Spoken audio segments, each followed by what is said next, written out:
നമുക്കിന്ന് വളരെ simple and tasty ആയിട്ടൊരു വെജിറ്റബിൾ കറി റെഡിയാക്കാം.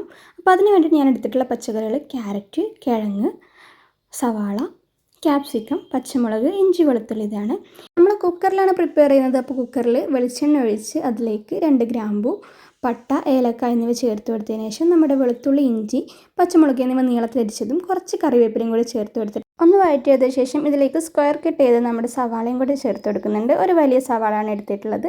ഇതും കൂടെ നന്നായിട്ട് ഒരു ബ്രൗൺ കളറാവുന്നത് വരെ ഒന്ന് വഴറ്റിയെടുക്കണം.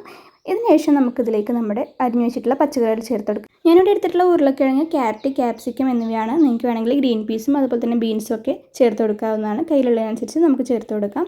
ഇനി ഇതിലേക്ക് നമുക്ക് ആവശ്യത്തിനുള്ള ഉപ്പ് ചേർത്ത് കൊടുക്കാം.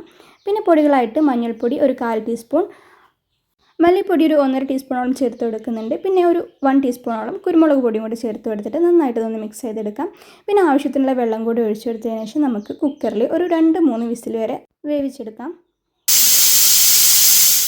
ഒരു 3 വിസിലിന് ശേഷം വെന്ത് വന്ന പച്ചക്കറികൾ ഞാനിവിടെ ജസ്റ്റ് ഒന്ന് ഉടച്ചെടുക്കുന്നുണ്ട്. ഇനി ഉടച്ചെടുക്കുന്ന ഇഷ്ടമില്ലാത്തവർക്കാണെങ്കിൽ സ്കിപ്പ് ചെയ്യും. ഇതിലേക്ക് കുറച്ച് ചൂടുവെള്ളം കൂടി ചേർത്ത് കൊടുത്ത് ഒന്ന് തിളച്ച് വരുന്ന സമയത്ത് ഞാനിവിടെ തേങ്ങാപ്പാലാണ് ആഡ് ചെയ്യുന്നത്.